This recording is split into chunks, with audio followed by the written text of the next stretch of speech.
एक व्यक्ति के ओठ का चोट लग गई, काफ़ी चोट लगी, सूज गया, तो उसको कोई कुछ दवाई बतावे, कोई कुछ दवाई बतावे। एक व्यक्ति कहने लगा कि इसके ओठ का हलवा बना के बांध दो, देसी घी का हलवा। तो जिसका ओठ का चोट लग रही थी कि यह दवाई बढ़िया लगी, बने इस वाली बनाओ, हलवा बनाओ। अब हलवा थोड़ा सा बनाया उन्हें, जो ओठ पर लग गया, ओठ पर दरिया रो जब चाट गया भीतर। उन्हें सोची ओठ पर इतना डट्टा ही ले गया और खा गए, तो इसको और बनाओ। तब वो व्यक्ति बोला पहले इसने भीतर तो भर दो, जब ओठ पर डटेगा। तो उन्होंने अच्छा बनवाया 1 किलो सारे का। वो पहले छकाया, अब छक तू, और फिर ओठ पर बांधा। क्यों? हलवा इसी चीज़ से एक बार छक लेना, दोबारा रुचि नहीं बना उसकी, एक ग्रास भी नहीं खा सकता। तो ओठ पर धर दिया, वो न्यों का न्यों रखा उसने। तो आज आप का ओठ का चोट लाग रही है और आप यहाँ जो मांगन आते हो ना, परमात्मा पहले आपने उनसे भरेगा, अंदर से भरेगा, आपकी सारी फुलफिल पूरी करेगा जो भी रिक्वायरमेंट होगी, और फिर आप ओठ पर डटने दोगे। तो कहने का भाव ये है, फिर आपकी रुचि नहीं रहेगी इसके अंदर। इस दास के साथ ये बिटर जो ना एक्सपीरियंस हुआ है। पहले तुम्हारी भी जो जब नाम लिया था, वैसे आवश्यकता इतनी क्या है कि नहीं थी, कोई त्रुटि घर में नहीं थी किसी वस्तु की, फिर भी माया की चाह थी। ऐसे ढंग से माया देने लगे परमात्मा, पुण्यात्मा सोच भी नहीं सकते। तभी तो इस दास का इतना दृढ़ विश्वास हुआ और दृढ़ता के साथ आप तक ये पहुंच पाया, जो मालिक ने मेरा पेटा भर दिया, विश्वास दृढ़ किया। दास ने एक प्लाट खरीदा, एक मित्र था, उसकी कोई वैसे ही उसमें रुचि नहीं थी, कोई और बनाना चाहता था, उधार में दे दिया। 1 साल में उसके पैसे दिए, और 1 साल के उसके लेने के बाद 3 गुनी कीमत होगी उसकी, रजिस्टर्ड वहाँ की जो वैल्यू थी। बताओ, हम वैसे उस नौकरी में हेरा फेरी करके मेरे ख्याल में सारी उम्र नहीं कमा सकते थे। उसने 2-1.5 साल में मालिक ने वो ऐसे भर दिया, वह उठ की चोट भर दी। और फिर ये ज्ञान पता लग गया, किसी के सिर में मारेंगे या माया से घनी होगी तो फिर यह दुखी करेगी। तो पुण्यात्माओं, पहले आपके ओठ की चोट के लिए आए हो, ये भी आपका सारा काम होगा। आपको परमात्मा अंदर से भी भरेगा और ये दुख आपके ये सारे निवारण करेगा, आपको सारा सुख देगा।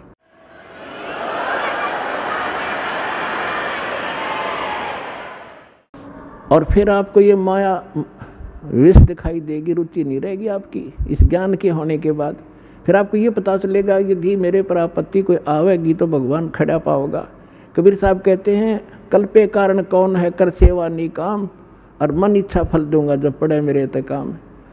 तो कल्प कहते मतलब के संकल्प विकल्प मत रख, निष्काम भाव से या पूजा करता रहे जो मुझे मैंने बताई है, मेरे दास ने बताई है।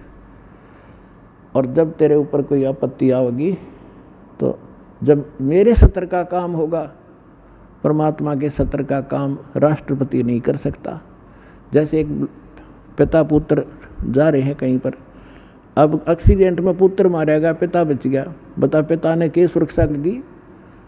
अगर हम ये सोचे थे राष्ट्रपति हो पिता, तो परमात्मा साथ होगा, वहाँ धनी का काम था जो आपकी रक्षा करता। तो कहते मन इच्छा फल दूंगा जब पड़े धनी ते काम। आपकी सब प्रकार की जो समस्याएं हैं वो देंगे। तो क्या था कि इब्राहिम सुल्तान आजम का जो राजा था, उसके पास बहुत घनी माया थी। और जब राजा और सुख घना हो जाता है, राजा बन जाता, कहना है कि है पहले तो घनी को बद कराया करते ही है। उसने हजारों की संख्या में तो औरतें रखी हुई थी बकवाद करने के लिए, विवाह कर करके, और को बद कितनी करा करता, इससे अंदाजा लगाया जा सकता है। लेकिन चाह भगवान की फिर भी थी।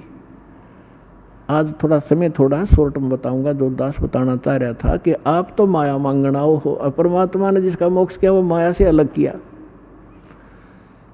अब एक दिन किसी संत ने उस इब्राहिम सुल्तान आजम के साथ धोखा कर दिया, एक अंगूठी नकली दे दी, असली छुपा ली। फिर उसका पता लग गया तो इब्राहिम सुल्तान आजम को संतों से नफरत होगी, और जितने भी आसपास के साधु संत से जेल में डलवा दिए, और चक्की पीसने का काम ड्यूटी सजा दिया करते थे, और चक्की का आटा अपने घोड़े गाड़ों को, प्रजा जनता को, और वो क्या नाम है, सेना को खिलाया करते थे। जैसा भी अपने आत्मा, जो भी व्यक्ति भक्त परमात्मा के लिए निकला है, वो चाहे किसी की पूजा कर रहा है, और जब वो आखिर में रोता है ना, वह आत्मा रोती है, तो आत्मा का साथी वो कबीर भगवान है। जब उसने देखा कि भगवान के लिए निकले थे ये 100-200 भक्त, और ये इसने जेल में ठोक दिया नालायक ने, और वो भी भगत परमात्मा का था, पूर्व जन्म का उसके कर्म बिगड़े थे, तो वहाँ पहुँच गए दाता। उसने क्या प्रश्न किया था, इब्राहिम सुल्तान ये प्रश्न करता था कि तूने भगवान देखा है अल्लाह, कहाँ है, कैसा है, तो मुझे दिखा, मुझे बता, और उसके प्रश्न का उत्तर नहीं देता था, उसको जेल में ठोक देता था। ऐसे 300-350 संत जेल में ठोक रखे थे। उनको छुड़वाने के लिए और उस नादान आत्मा को परमात्मा के मार्ग पर लगाने के लिए परमात्मा ने, कहते 100 छल सिद्धर मैं करूँ अपने जन के काज।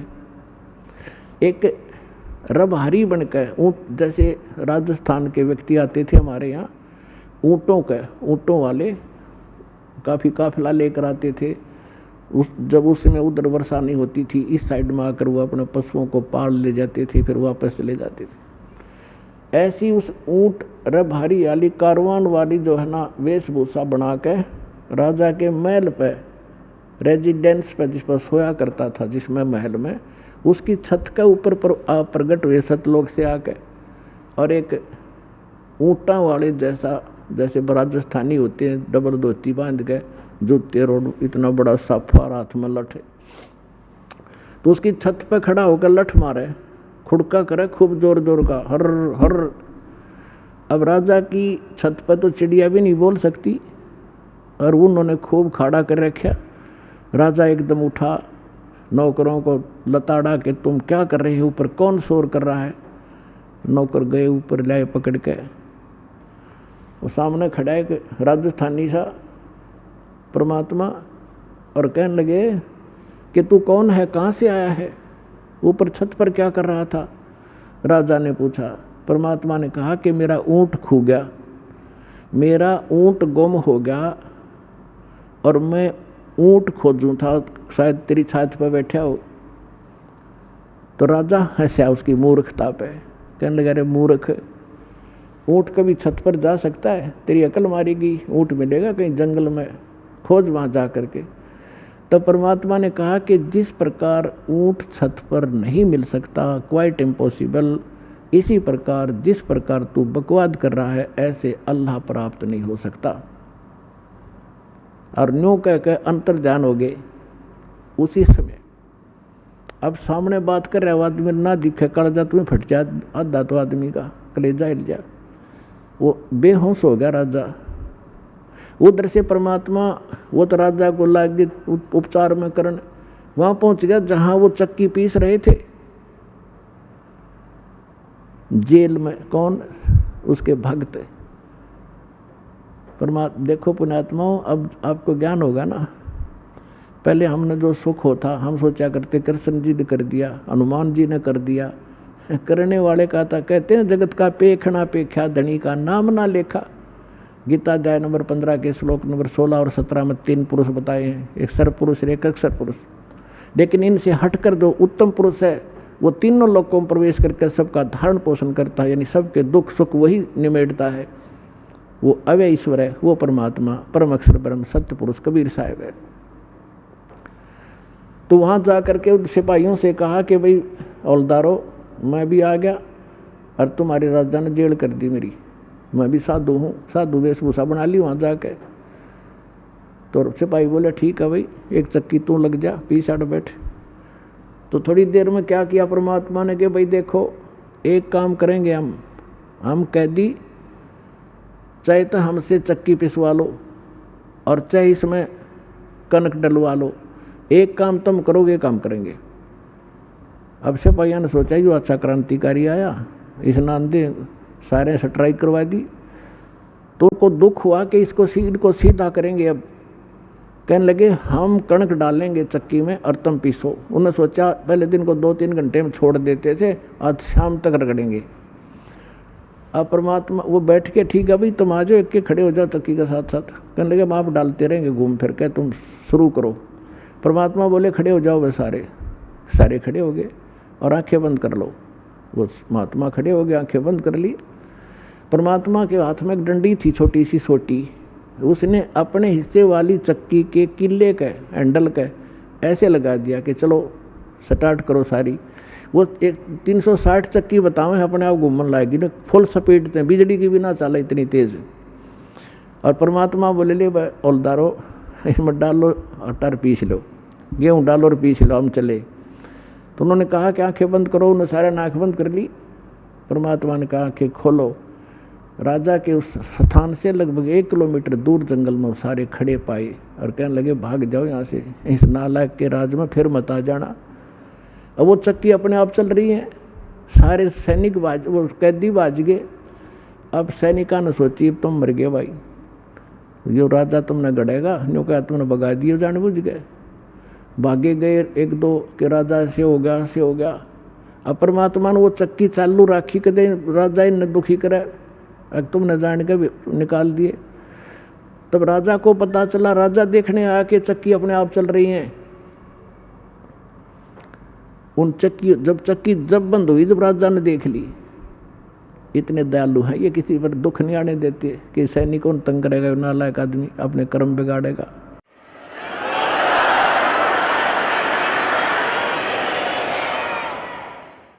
तो पुण्यात्माओं, अमर करूं सतलोक पठाऊं, ताते बंदी छोड़ कहाऊं।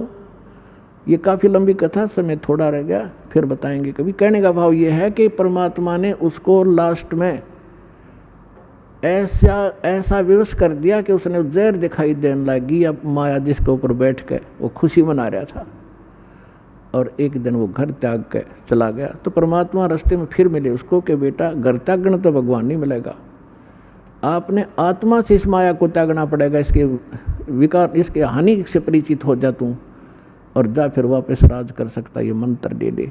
तो बोला नहीं, आपकी सिरोधारी आपकी आ गया, लेकिन मालिक अब वो अच्छा नहीं लगता मुझे, आपके ज्ञान से मैं परिचित हो गया, असंग जन्म हो गया, हमने धक्के खात्या ने इसका पीछा छुड़वा दो जाता। तो पुण्यात्माओं, एक दिन आपको कि ऐसी स्थिति हो जाएगी, आपने यूँ हलवा कति अच्छा नहीं लगेगा, और आप अपने आप स्थिर हो जाओगे, आपकी आत्मा, और केवल परमात्मा के अतिरिक्त लास्ट में आपने कुछ नहीं दिखेगा, और यही मोक्ष का कारण है। तो आपको सभी मोक्ष होगा।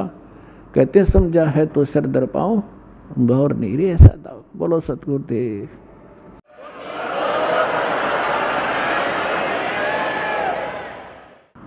परम पिता परमात्मा पूर्ण ब्रह्म सर्व सृष्टि रचनहार कबीर परमेश्वर जी की असीम रजा से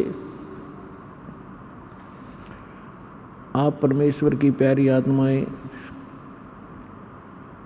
सत्संग सुनने के लिए सतलोक आश्रम बरवाला जिला हिसार हरियाणा के अंदर उपस्थित हुए, और सौभाग्य उन पुण्यात्माओं का जिनको किसी भी माध्यम से परमात्मा का ये यथार्थ ज्ञान सुनने को प्राप्त होता है, किसी DVD CD के माध्यम से, किसी पुस्तक के माध्यम से। तो पुण्यात्माओं, जब तक हम सत्संग नहीं सुनते तब तक हमें ये पता ही नहीं होता कि हम जो कर रहे हैं इसका उद्देश्य क्या है, मनुष्य जीवन जो हमें प्राप्त हुआ इसका टारगेट क्या है। सत्संग प्राप्ति से पहले हम अपने जो भी दिनचर्या को पूर्वजों से देखते हुए कर रहे थे उसी को अंतिम मान रखा था, और जहाँ भी हम जाते थे किसी भी मित्र के पास, रिलेटिव नाती के पास, या घर गांव अड़ोस पड़ोस में, तो सभी से हमें माया इकट्ठी करने की ट्रेनिंग मिलती थी, उसी की शिक्षा प्राप्त होती थी। जिस कारण से हमने माया ही इकट्ठी करना एक टारगेट बना लिया था, जीवन का उद्देश्य मान लिया था। जीवन के मूल उद्देश्य से हम वंचित थे। आत्मा के अंदर एक विशेष कसक उसी दिन से बनी हुई है जिस दिन से ये भगवान से बिछुड़ी थी, सतलोक से। तब तो हम गलती कराए अपनी बालक बुद्धि के कारण, अनजानपने में, क्योंकि वहाँ हमें सुख गना था, कोई दुख नहीं था। वहाँ दुख नाम की वस्तु नहीं थी। और यहाँ भी एक विशेष हमारे अंदर एक अवगुण है कि जब हम सुखी होते हैं परमात्मा से कोसों दूर होते हैं, और जब हम दुखी होते हैं तो परमात्मा को याद करते हैं।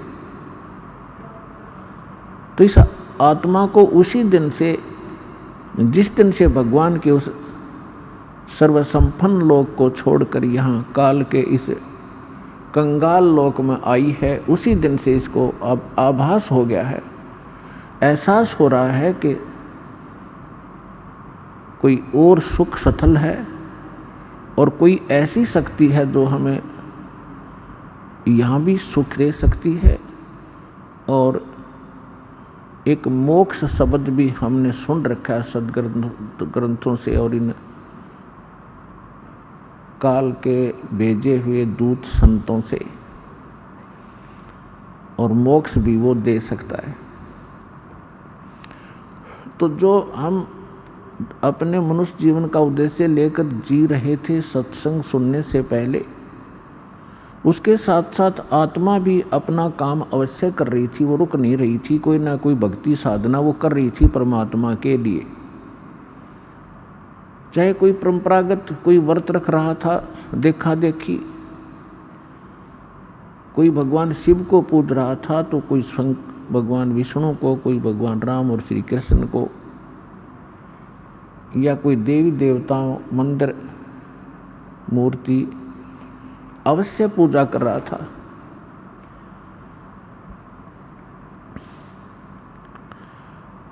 जब हमें सतगुरु मिले तब ये ज्ञान हुआ कि मनुष्य जीवन किस लिए प्राप्त हुआ था। तो परमात्मा ये यथार्थ ज्ञान जो सत्संग कहते हैं, ये परमात्मा ही आकर बताता है। और परमात्मा के द्वारा दिए गए ज्ञान को सभी सदग्रंथों में कहा है कि वो ज्ञान वास्तविक है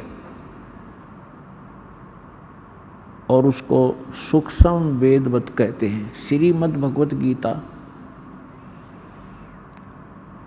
अध्याय नंबर 4 के श्लोक नंबर 25 से लेकर 32 तक गीता ज्ञान दाता कहता है कि कोई साधक तो देवताओं की पूजा करता है, कोई स्वाध्याय ही करता रहता है, कोई योग अभ्यास हठ योग आदि करके अपनी संतुष्टि कर लेता है और ये समझ रहा होता है कि मैं जो साधना कर रहा हूँ ये पाप नाशक है। पाप नाशक मीन मोक्षदायक, पाप कटेंगे तो मोक्ष होगा। फिर तुरंत बताया है चौथे अध्याय के 32वें श्लोक में कि वास्तविक यथार्थ ज्ञान विस्तार के साथ सच्चिदानंद घन ब्रह्म की वाणी में कहा गया है। इन यज्ञों की वास्तविक जानकारी, यज्ञ माने धार्मिक अनुष्ठानों की वास्तविक जानकारी यथार्थ विस्तार के साथ ब्रह्मणे मुखे यानी सच्चिदानंद घन ब्रह्म ने, पूर्ण परमात्मा ने, सत्य पुरुष ने, परम अक्षर ब्रह्म ने अपने मुख कमल से बोलकर जो ज्ञान दिया है वो वास्तविक ज्ञान है। उसको तत्व ज्ञान, उसको सूक्ष्म वेद कहते हैं। और उस ज्ञान के समझने के बाद फिर सभी कर्मों से मुक्त हो जाएगा। चौथे अध्याय के 34वें श्लोक में कहा कि उस तत्व ज्ञान को जो भगवान आकर स्वयं बताता है, तत्वदर्शी संतों के पास जाकर समझ, वो तत्वदर्शी संत तुझे उस तत्व ज्ञान का उपदेश करेंगे। फिर जैसे वो बताएं ऐसे करना। यदि तुझे मोक्ष चाहिए और मेरे द्वारा बताए गए इस गीता ज्ञान के अंदर जो साधना मैं बताता हूँ गीता अध्याय नंबर 8 के श्लोक नंबर 13 में अपना मंत्र बताता है, ओम इति एकाक्षरम ब्रह्म व्यवहारण माम अनुसमन यह परियाति तजन देहम स याति परमाम गति। मुझ ब्रह्म का एक ओम मंत्र है, नथिंग एल्स। और अंतिम श्वास तक जो इसका सिमरण करता हुआ शरीर छोड़कर जाता है वो इस ओम से मिलने वाली परम गति को प्राप्त होता है। ओम से मिलने वाली परम गति क्या है? ब्रह्मलोक। गीता अध्याय नंबर 8 के श्लोक नंबर 16 में कहा है कि ब्रह्मलोक पर्यंत, ब्रह्मलोक तक जितने भी साधक वहाँ गए हैं सभी पुनरावृत्ति में हैं, उनका जन्म मृत्यु सदा बना रहता है। गीता अध्याय नंबर 4 के श्लोक नंबर 5 और 9 में ये खुद कहता है कि अर्जुन तेरे और मेरे बहुत जन्म हो चुके हैं, तू नहीं जानता मैं जानता हूँ। गीता अध्याय नंबर 2 के श्लोक नंबर 12 में, गीता अध्याय नंबर 10 के श्लोक नंबर 2 में ये स्वयं कहता है कि अर्जुन मेरी उत्पत्ति को ये देवता लोग नहीं जानते क्योंकि ये मेरे से उत्पन्न हुए हैं। और ऐसा नहीं है कि तू और मैं और ये सभी जो सैनिक हैं, जनता है, पहले ना जन्मे हों, और ऐसा नहीं कि आगे फिर जन्म ना होगा। इति सिद्धम गीता ज्ञानदाता भी नाशवान है, इसकी जन्म मृत्यु होती है। इसलिए ये कहता है जो ज्ञान मैं दे रहा हूँ इसके आधार से तो जन्म मृत्यु सदा बनी रहेगी। और यदि तू जन्म मृत्यु से पूर्ण मोक्ष चाहता है तो सच्चिदानंद घन ब्रह्म ने जो ज्ञान दिया है अपने मुख कमल से, वो तत्व ज्ञान सुख संवेद है। उस सुख संवेद को उन तत्वदर्शी संतों से जाकर समझ। और उसके पश्चात कहाँ जाएगा? गीता अध्याय नंबर 15 के श्लोक नंबर 4 में, गीता अध्याय नंबर 15 के श्लोक नंबर 1 से 4 में स्पष्ट किया है, तत्वदर्शी संत की पहचान भी बताई है कि उल्टे लटके हुए संसार रूपी इस वृक्ष के सभी विभाग जो बताएगा, तना कौन है, डार कौन है, शाखा कौन है, पत्ते क्या है, सवेदवित वो तत्वदर्शी संत है।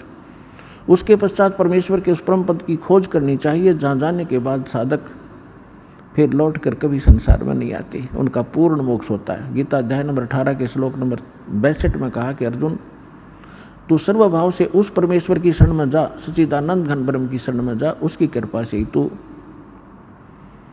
परम शांति को और सनातन परम धाम को प्राप्त होगा, जहाँ जाने के बाद फिर लौटकर कभी संसार में जन्म मृत्यु में नहीं आएगा। तो जो प्रसंग चल रहा है कि यथार्थ ज्ञान परमात्मा ही स्वयं आकर बताते हैं, वो परम अक्षर ब्रह्म चारों वेदों में, और चारों वेदों का निष्कर्ष श्रीमद् भगवत गीता में, इनमें इनकम्प्लीट नॉलेज है, इनकम्प्लीट स्पिरिचुअल नॉलेज है, आध्यात्मिक ज्ञान है। जैसे मैट्रिक तक का जो सिलेबस होता है वो गलत नहीं होता, लेकिन वो MA BA और BSc में काम नहीं आता। इनकम्प्लीट है लेकिन गलत नहीं है।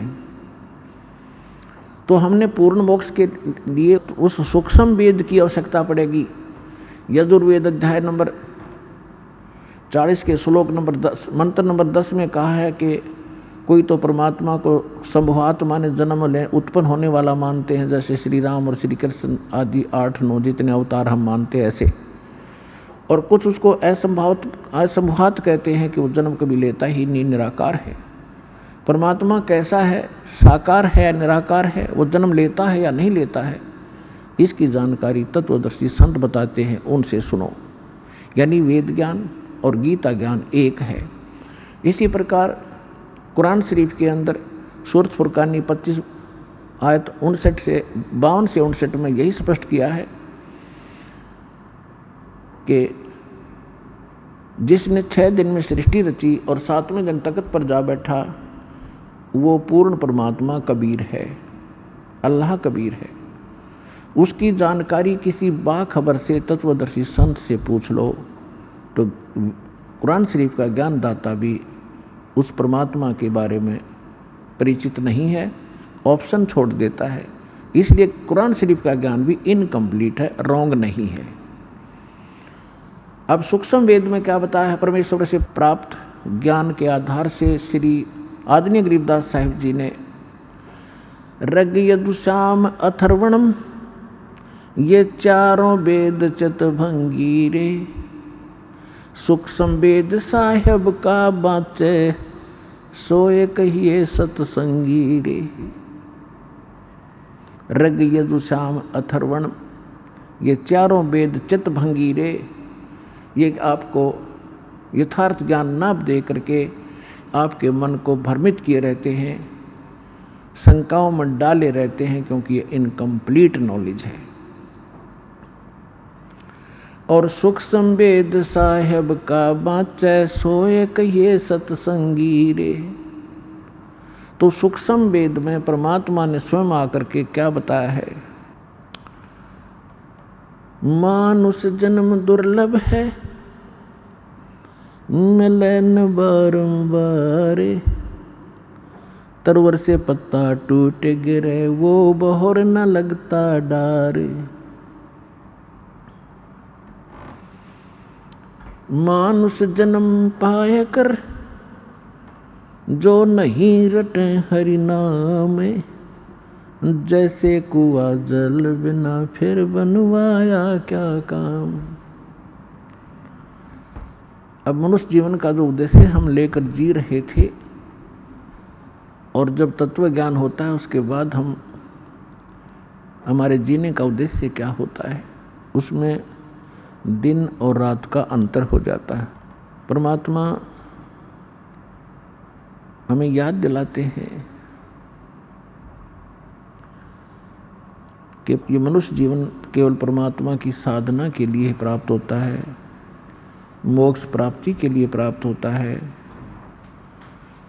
और जो श्रद्धालु सत्संग नहीं सुन पाते, सुख संवेद जिनको प्राप्त नहीं होता, वो भक्ति करके भी असफल हो जाते हैं। अपने आत्माओं, इस विश्व के अंदर कहीं सत्संग नहीं है, इस सतलोक आश्रम बरवाला को छोड़कर। अब जो श्रद्धालु प्रथम बार सुनते हैं इस बात को, इस वचन को, उनको थोड़ा खटकता है। बेशक से कड़वा लगे, इस ज्ञान को गहराई से समझोगे, फिर आपको यही दास की बातें जो आज कड़वी लगी हैं एक दिन मीठी होंगी। सत्संग वही होता है जो सद्ग्रंथों के अनुकूल हो, सद्ग्रंथों में छुपे गूढ़ रहस्यों को आधार मानकर ज्ञान दिया जाए, और सूक्ष्म वेद जिसका आधार हो। तो दास के पास वो सूक्ष्म वेद उपलब्ध है। सूक्ष्म वेद कबीर वाणी कहलाती है, कबीर सागर कहलाता है, कबीर बीजक, कबीर जी की साखी, कबीर शब्दावली, कबीर जी के दोहे शब्द, ये सभी मिलाकर के सूक्ष्म वेद है, सबसम वेद है। ये तत्व ज्ञान है। लेकिन तत्व ज्ञान को समझना भी कोई बालकों का खेल नहीं है। जिस पर कृपा परमात्मा की होती है वही इसको समझ पाता है। इस दास के ऊपर उस कबीर भगवान की, कबीर परमेश्वर की एक विशेष रजा हुई है कि दास को वो दिव्य दृष्टि दे दी, जिससे दास ने इस सूक्ष्म वेद रूपी जंगल से, वन से वो जड़ी निकाल ली जो औषधि में काम आती है। एक वन जंगल के अंदर बहुत प्रकार के पौधे होते हैं, पेड़ होते हैं, जड़ी बूटियां भी होती हैं, और उन जड़ी बूटियों के भी किसी के पत्ते काम आते हैं, किसी की मूल काम आती है, किसी की छाल ही काम आती है। तो इस प्रकार ये कबीर पंथी जितने भी या अन्य संत परमेश्वर कबीर जी की वाणी को आधार मानते रहे, वो इसको समझ नहीं सके, क्योंकि ये सूक्ष्म वेद है और वो उन अन्य वेदों को ही नहीं समझ सके जो आम उपलब्ध थे। तो यहाँ कहते हैं, गुरु बिन वेद पढ़े जो प्राणी, समझन सार रहे अज्ञानी। गुरु बिन काहुन पाया ज्ञाना, जो थोथा बुस छिड़े मूड किसाना। तो पुण्यात्मा इस दास के ऊपर रजा हुई है परमेश्वर की। परमात्मा के सुख संवेद को अच्छी तरह समझा, उसी की रजा से। जीव के सत्र का काम नहीं है कि वो सदग्रंथों को अपने लेवल से, अपने सत्र से समझ सके। इन सदग्रंथों की वाणियों को याद किए आपको बहुत मिल जाएंगे। गीता जी के लगभग सभी श्लोकों को याद कंठस्थ किए हुए भी व्यक्ति मिल जाएंगे।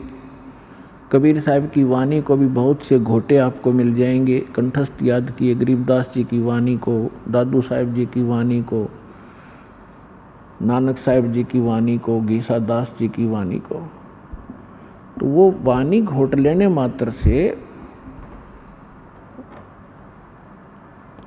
वो ज्ञानी नहीं बन जाता। उसके लिए परमात्मा ने बताया है कि वक्ता कोट अनंत है, श्रोता कोट अनंत, और ये ज्ञानी बने फिरे, ये ज्ञानी कोट अनंत है, बिरले साधु संत। तो पुण्यात्मा आपका एक विशेष सौभाग्य है आपका, जो आपको ये ज्ञान मिला और आपको ये अच्छा लगा, आपको सुहा गया ये ज्ञान। प्रथम बार जब व्यक्ति इस ज्ञान को सुनता है उसका पारा जो है 100 के ऊपर जाता है, क्योंकि हमने ये ज्ञान कभी सुना ही नहीं था। ज्ञान यही था, हमने अज्ञान सुन रखा था। तो जब से इस दास ने इस मार्ग का, परमात्मा की रजा से मार्ग दर्शन शुरू किया है, उसी दिन से संघर्ष का सामना करना पड़ रहा है। लेकिन दास को विश्वास था कि एक दिन सफल होंगे, क्योंकि ये सत्य है। सत्य के सामने असत्य घनी देर नहीं टिका करती। थोड़ी सी देर तो बवाल मचा सकती है असत्य, लेकिन उसका पैर नहीं होते, वो बेसलेस होता है। आज आपके समक्ष वो सामने सत्य हो रहा है। सन 1994 से आज 2013 तक आप देख लीजिए 19 वर्ष हो गए, लगभग 18-19 वर्ष। और इतने संघर्ष के बाद आज हम ऐसे ऊपर हुए हैं, क्योंकि इसका कारण ये रहा कि आज परमात्मा ने सबसे पहले अपने बच्चों को शिक्षित किया। बहन बेटी बुजुर्ग लगभग भारत के अंदर सब अक्षर ज्ञान युक्त है। और फिर सदग्रंथों को समझने के लिए एक तो अपने आप पढ़कर याद करके, और फिर वैसे वचन शब्द श्लोक बोल करके सुनाता है, तो उसको भ्रमित कर सकता है कोई अन्य व्यक्ति कि नहीं, इसका ये ऐसा नहीं है, झूठ बोल रहा है। तो परमात्मा ने ऐसी रजा बख्शी, प्रोजेक्टर जैसे ऐसे उपकरण बनवा दिए, टीवी बना दिया, चैनल, ताकि आप इन सदग्रंथों के अंदर की सच्चाई को आंखों देखें। और यही हमें परिणाम मिला है, अच्छा परिणाम मिला है कि आप जी अब दृढ़ हो गए। आपको कोई डगमग नहीं कर सकता, चाहे कितनी बात बना ले। तो इसलिए सत्संग अनिवार्य है, और सत्संग ना मिलने से हम ऐसे भटकते रहे। और ये जो इंस्ट्रूमेंट बनाए गए हैं आज, ये सन 2000 के बाद बने हैं। ये जितने भी टीवी चैनल हैं, सीडी, प्रोजेक्टर आदि, ये टीवी के अंदर हम दिखा रहे हैं आपको, तो परमात्मा ने ही ये ऐसा नॉलेज ज्ञान दिया है जीव को। ये जीव के सत्र का बनाना नहीं है ये उपकरण, इंटरनेट वगैरह बना लेना। ये गॉड गिवन माइंड है मनुष्य को। उसका कारण नहीं तो आप देख रहे हो, ये लगभग 40 लाख वर्ष हो गए इस एक चतुर्योगी को। और आप देख लो पिछला इतिहास, पिछली सभ्यताओं को हम पढ़ते आए थे, वो कैसे बर्तन रखते थे, कैसे उनके उपकरण होते थे, कैसे वो रहते थे, कैसे कपड़े पहनते थे। उस्त्रे भी ना होते थे उनके पास। तो कारण ये है कि इस विज्ञान को पाकर हम भूल तो गए कि बड़ी बड़ी तरक्की कर ली विज्ञान ने, ये तो अपने नाश का कारण बना लिया, क्योंकि इसमें थोड़ी सी चतुरता आ गई हमारे अंदर विद्या प्राप्त करके, और चतुरता हमें भगवान से दूर करती है, अभिमान पैदा करती है। छोटी बड़ी पोस्ट बना के हम अभिमानी बन गए, और भगवान के मार्ग में अभिमान सबसे बड़ा दुश्मन है, शत्रु है। परमात्मा को मालूम था कि एक बार इसमें अवगुण तो उपजेंगे इस शिक्षा से, लेकिन मेरे ज्ञान से वो अवगुण सब नाश हो जाएंगे और अपने बच्चों को फिर से मैं पुनर्सेट कर लूँगा इस ज्ञान के आधार से। इसलिए सबसे पहले आपको शिक्षा दी। अब 50-40 वर्ष से 30 वर्ष 40 वर्ष से पहले दास को खूब पता है कितने शिक्षित थे भारत में, कोई शिक्षा की तरफ ध्यान ही नहीं देता था। अब परमात्मा ने प्रेरणा की, भले ही इन्होंने उद्देश्य रोजी रोटी रोजगार ही और माया जोड़ना ही उद्देश्य रखा है, लेकिन पढ़े जरूर, और उस पढ़ने का, उस पढ़ाई का अब आपको लाभ मिल रहा है, ये याद रखना। और कुछ दिन में आपकी ये कंसेप्ट कति क्लियर हो जाएगा जब आप इस बात से परिचित होंगे। परमात्मा के इस मिशन से परिचित होने के उपरांत इस शिक्षा का कार्य केवल रोजी रोटी नहीं है, हमने उद्देश्य रोजी रोटी बनाकर ये ग्रहण की, जैसे भी की परमात्मा की दया ही हुई है। अब इसका सदुपयोग होगा परमात्मा पाने के लिए, मोक्ष कराने के लिए।